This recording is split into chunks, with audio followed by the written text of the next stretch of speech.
Ok, salutare tuturor și bine am găsit la un nou episod.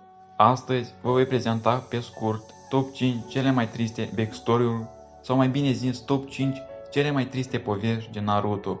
Așa că dacă doriți să facem și partea a doua, v-aș ruga să lăsați câte un like și câte un comentariu despre alte personaje din Naruto cu backstory-uri triste, care doriți să apară în celălalt video.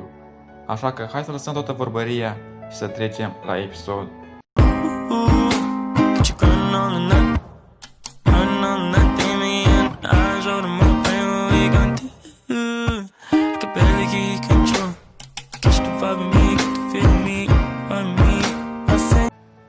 Animeul Naruto arată suișurile și coborâșurile care vin cu viața într-o lume de ninja.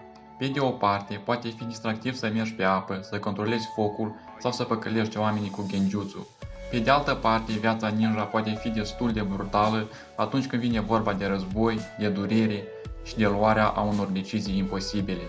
Ca urmare a întregului război și a conflictelor care vin ca fiind un ninja, multe personaje ale seriei s-au ocupat de poveștile tragice care au ajutat la definirea cine erau, indiferent dacă le-a plăcut sau nu.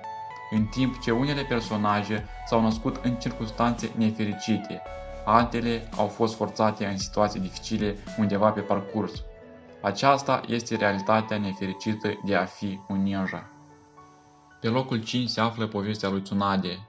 Când Naruto și Jiraiya au pornit pentru prima dată să o caute pe Tsunade, ei părea să-i pese mai mult de jocurile de noroc decât să devină cel de-a 5-lea Hokage al satului din care a fugit. Cu toate acestea, din cauza incidentelor din cel de-al doilea război shinobi, a obținut o viziune mai pesimistă în ceea ce privește lumea ninja. În cel de-al doilea război shinobi, Tsunade și-a pierdut fratele mai mic Nawaki și iubitul Dan, care amândoi visaseră să devină într-o zi Hokage și să schimbe lumea în bine.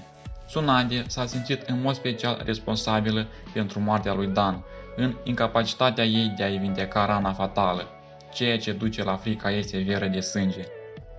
Pe locul 4 se află Haku. În țara apei, toți cei care aveau Kekkei erau de temuți și urâți. Haku și-a dezvăluit fără să știe Kekkei-ul familiei sale, ceea ce l-a determinat pe tatăl său să se aprindă atât pe el cât și pe mama sa.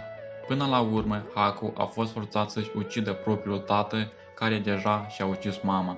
Acest lucru l-a lăsat pe Haku ca orfan pe străzi. În cele din urmă a fost găsit și îndrumat de Zabuza. Deși a fost crescut pentru a fi o armă cu puțină emoție, cu toate acestea, Haku a rămas loial asasinului care i-a îmbrățișat puterile Kekkei. Pe locul 3 se află Neji.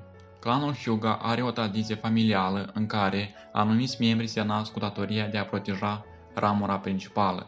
Neji și tatăl său se numărau printre membrii clanului care se așteptau să facă acest lucru, iar funcțiile lor erau marcați cu un sigiliu îngrozitor pentru a-l face oficial. După ce tatălui Neji a murit, pentru a proteja pe tatălui Hinata, Neji a considerat că este nedrept să trăiești sau să mori fără să alegi. Din această cauză, i-a portat pică Hinatei până când Naruto l-a convins altfel, despre cum este viața cu adevărat și că nu există destin. Pe locul 2 se află Naruto. Viața unui copil orfan nu este niciodată ușoară, dar copilăria lui Naruto a venit odată cu sigilarea vulpii cu 9 cozi în el.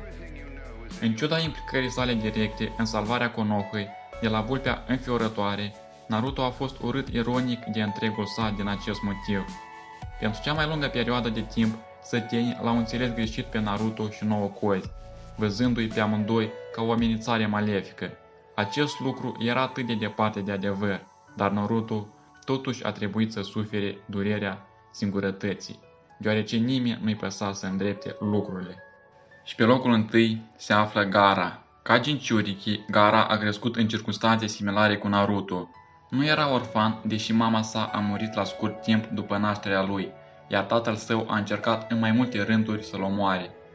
Cu toate acestea, cea mai tragică parte din povestea lui Gaara îl implică pe unchiul său, Yashamaru. După moartea mamei sale, Gaara a fost lăsat în grija lui Yashamaru, care i-a arătat dragoste și afecțiune atunci, când nimeni altcineva nu o făcea.